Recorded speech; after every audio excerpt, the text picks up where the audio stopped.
Hello friends, welcome to smile talk paramedical channel. Friends, ಈ ವಿಡಿಯೋದಲ್ಲಿ ಸ್ವಲ್ಪ ವರೈಟಿ ಆಗೈತಿ. ಯಾಕೆ ವರೈಟಿ ಆಗೈತೆ ಅಂತಂದರೆ, ಏನು ಒಂದು ಕಲಬುರಗಿ ಜಿಲ್ಲೆಯ ಒಂದು ಗೌರ್ಮೆಂಟ್ ಹಾಸ್ಪಿಟ್ಲ್ ಒಳಗಡೆ ಆಗಿರುವಂಥ ಇನ್ಸಿಡೆಂಟ್ ಇದೆ. ಒಂದು ಇಂಟರ್ನ್ಶಿಪ್ ಮಾಡಲಿಕ್ಕೆ ಅಂತ ಹೇಳಿ ಬಂದ ಇಂಟರ್ನ್ಶಿಪ್ ಕೋರ್ಸ್ ಮುಗಿದ ಮೇಲೆ ನಿಮಗೆ ಇಂಟರ್ನ್ಶಿಪ್ ಅಂತ ಹಾಕ್ತಾರೆ.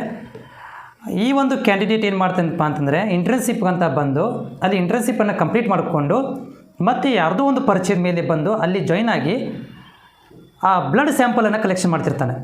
ಬ್ಲಡ್ ಸ್ಯಾಂಪಲನ್ನು ಪೇಷಂಟ್ಗಳದ್ದು ಸ್ಟಾಫ್ ನರ್ಸ್ ಅಂತ ಜಾಯ್ನ್ ಆಗ್ತಾನೆ. ಕೆಲಸಕ್ಕೆ ಜಾಯ್ನ್ ಆಗಿ ಅಲ್ಲಿ ಈ ಸ್ಯಾಂಪಲ್ಗಳನ್ನು ಕಲೆಕ್ಷನ್ ಮಾಡ್ಕೊಳ್ಳೋದ್ರ ಜೊತೆಗೆ ದುಡ್ಡನ್ನು ಕೂಡ ತೊಗೊತಿರ್ತಾನೆ. ಈ ದುಡ್ಡು ತೊಗೋಬೇಕಾದ್ರೆ ಅಲ್ಲಿರುವಂಥ ಪೇಷಂಟದ ಪರಿಚಯದವ್ರಿಗೆ ಡೌಟ್ ಬಂದು ಇವನ ಮೇಲೆ ಕಂಪ್ಲೇಂಟನ್ನು ಮಾಡ್ತಾರೆ. ಕಂಪ್ಲೇಂಟ್ ಮಾಡಿದ ತಕ್ಷಣ ಗೊತ್ತಾಗ್ತದೆ ಇವನು ಏನಪ್ಪ ಅಂತಂದರೆ ಅಲ್ಲಿರುವಂತಹ ಹಾಸ್ಪಿಟ್ಲಿನ ಸಿಬ್ಬಂದಿ ಅಂತೂ ಅಲ್ವೇ ಅಲ್ಲ. ಎರಡನೇದಾಗಿ ಏನಪ್ಪ ಅಂತಂದರೆ ಇವನು ಇಲ್ಲಿಗಲ್ಲಿ ಬಂದು ಅಲ್ಲಿ ಪ್ರಾಕ್ಟೀಸ್ ಮಾಡ್ತಾ ಇದ್ದಾನೆ. ಆಮೇಲೆ ಇನ್ನೊಂದು ಏನಂತಂದರೆ ಇವನು ಯಾವುದೇ ಥರಂಥ ನರ್ಸಿಂಗ್ ಕೋರ್ಸನ್ನು ಕಂಪ್ಲೀಟ್ ಮಾಡೇ ಇಲ್ಲ ಅಂತ ಗೊತ್ತಾಗುತ್ತೆ. ಈ ರೀತಿಯಾಗಿ ಏನಪ್ಪ ಅಂತಂದರೆ ಅಲ್ಲಿರುವಂತಹ ಲೋಕಲ್ ನ್ಯೂಸ್ ಚಾನಲ್ಗಳಲ್ಲಿ ಕೂಡ 3-4 ನ್ಯೂಸ್ ಚಾನಲ್ ಕೂಡ ಇದು ಪ್ರಸಾರ ಆಗಿದೆ. ಈ ನೋಡಿ ಯಾವ ರೀತಿ ಎಲ್ಲಿ ಮಟ್ಟಿಗೆ ಬಂದಿದೆಪ್ಪ ಅಂತಂದರೆ, ಐ ಟಿ ಮುಗಿಸ್ಕೊಂಡು ನರ್ಸಿಂಗ್ ಜಾಬನ್ನು ಮಾಡಲಿಕ್ಕೆ ಬಂದಿದ್ದಾನೆ ಈ ಒಂದು ಕ್ಯಾಂಡಿಡೇಟ್. ನರ್ಸಿಂಗ್ ನಮಗೆ ಕಲ್ತಿರುವಂಥವ್ರಿಗೆ ಕೆಲಸ ಇಲ್ಲ. ಆಮೇಲೆ ಸಿಕ್ಕಾಪಟ್ಟೆ ದುಡ್ಡನ್ನು ಹಾಕಿ ಇನ್ವೆಸ್ಟ್ಮೆಂಟ್ ಮಾಡಿ BSc nursing, GNM nursing, paramedical ಮಾಡಿದವ್ರಿಗೆ ಗೌರ್ಮೆಂಟ್ ಆಸ್ಪತ್ರೆಗಳಲ್ಲಿ ಸರಿಯಾಗಿ ಜಾಬ್ಗಳು ಸಿಗ್ತಾಯಿಲ್ಲ. ಕಾಂಟ್ರಾಕ್ಟ್ ಬೇಸಸ್ ಮೇಲೇ ಸಿಗ್ತಾಯಿಲ್ಲ.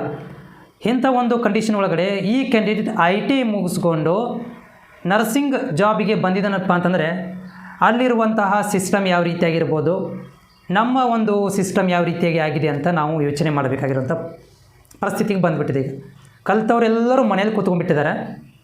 ಈ ಕಲಿದೇ ಇರುವಂಥವ್ರು, IT ಮಾಡಿದಿರುವಂಥವ್ರು, ಬೇರೆ BA BCom ಮಾಡಿದಿರುವಂಥವ್ರು ಈ ಸುಮ್ಮನೆ ಟೆಂಪ್ರರಿ ಎಲ್ಲರೂ ಒಂದು ಕಡೆ ಕಲ್ತ್ಕೊಂಡು ಈ ರೀತಿ ಲಂಚಗಳನ್ನು ಕೊಟ್ಟು ಜಾಯಿನ್ ಆಗ್ತಾ ಇದ್ದಾರೆ ಈ ಒಂದು ಜಾಬ್ಗಳಿಗೆ.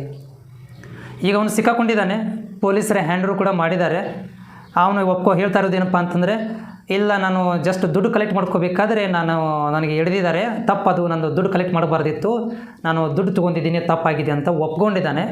ಬಟ್ ಅವನ ರಿಯಾಲಿಟಿ ಹೇಳೋದಾದರೆ ಅವನು ತಾನು ಒಪ್ಕೊಂಡಿಲ್ಲ ನಂದು IT ಆಗಿದೆ ಅಂಥೇಳಿ. ಬಟ್ ನ್ಯೂಸ್ಗಳಲ್ಲಿ ಬಂದಿರೋದೇನಂತಂದರೆ, ಅವನು IT ಕಂಪ್ಲೀಟ್ ಆಗಿತ್ತು. IT ಕಂಪ್ಲೀಟ್ ಆಗಿ ಸುಳ್ಳು ಹೇಳಿಕೊಂಡು ನರ್ಸಿಂಗ್ ಆಗಿದೆ ಅಂತ ಹೇಳಿಕೊಂಡು ಅಲ್ಲಿ ಜಾಬಿಗೆ ಜಾಯ್ನ್ ಆಗಿದ್ದಾನೆ ಅಂಥೇಳಿ ಇದು ನ್ಯೂಸಲ್ಲಿ ಬಂದಿರುವಂಥದ್ದು. ಓಕೆ, ಇದಕ್ಕೂ ಕೂಡ ನಾವು ತುಂಬ ಹುಷಾರಾಗಿರಬೇಕು. ನೋಡಿ ಯಾವ ರೀತಿಯಾಗಿ ಸ್ಕ್ಯಾಮ್ ಆಗ್ತಾ ಇದ್ದಾವೆ. ನಿನ್ನೊಂದು ಪೇಪರಲ್ಲೂ ಕೂಡ ಬಂದಿತ್ತು, ಗುಲ್ಬರ್ಗ ಸೈಡಲ್ಲೇ ಬಂದಿರುವಂಥದ್ದು ಭಾಳಷ್ಟು ಫೇಕ್ ಡಾಕ್ಟ್ರುಗಳು. ಈ ರಾಯಚೂರು ಗುಲ್ಬರ್ಗ ಕಡೆ ಫೇಕ್ ಡಾಕ್ಟ್ರುಗಳು ತುಂಬ ಹೆಚ್ಚಾಗಿದ್ದಾರೆ. ಫೇಕ್ ಡಾಕ್ಟ್ರ್ ಅಂದರೆ ಹೇಗೆ, ಈ ಥರನೇ ITI BA BCom ಮಾಡ್ಕೊಂಡು ಡಾಕ್ಟರ್ ಆಗಿಬಿಟ್ಟಿದ್ದಾರೆ. ಅವರು ಸುಮ್ಮನೆ ಹೇಗೆ ಪೇಷಂಟಿಗೆ ಟ್ರೀಟ್ಮೆಂಟ್ ಮಾಡ್ತಾಯಿದ್ದಾರೆ. ಎಲ್ಲೋ ಒಂದು ವಾರ ಒಂದು ತಿಂಗಳು ಯಾವುದೋ ಒಂದು ಡಾಕ್ಟರ್ ಅಂಡರಲ್ಲಿ ಕೈಯಲ್ಲಿ ಕೆಲಸಕ್ಕೆ ಹೋಗೋದು, ಚೀಟಿ ಮಾಡ್ಕೊಳ್ಳಿಕ್ಕೆ, ಅಲ್ಲಿರುವಂಥ ಗುಳಿಗೆಗಳನ್ನು ಎಲ್ಲ ನೋಟ್ ಮಾಡಿಕೊಳ್ಳೋದು, ಇಲ್ಲಿ ಬಂದು ಪೇಷಂಟಿಗೆ ಚುಚ್ಚಿಬಿಡೋದು ಅಷ್ಟೇ. ಎಲ್ಲ ಫೇಕ್ ಡಾಕ್ಟರ್ಗಳು ಹೆಚ್ಚಾಗಿದ್ದಾರೆ. ಇದು ನಿಮಗೆ ಒಂದು ಯಾವ ರೀತಿಯಾಗಿ ನಮ್ಮ ಸೊಸೈಟಿ ಒಳಗಡೆ ನಡೀತಾ ಇದೆ ಅಂತ ಒಂದು ಪ್ರಸಂಗ ಇದನ್ನು ನಿಮ್ಮ ಜೊತೆಗೆ ಶೇರ್ ಮಾಡ್ಕೋಬೇಕಿತ್ತು. Thank you so much.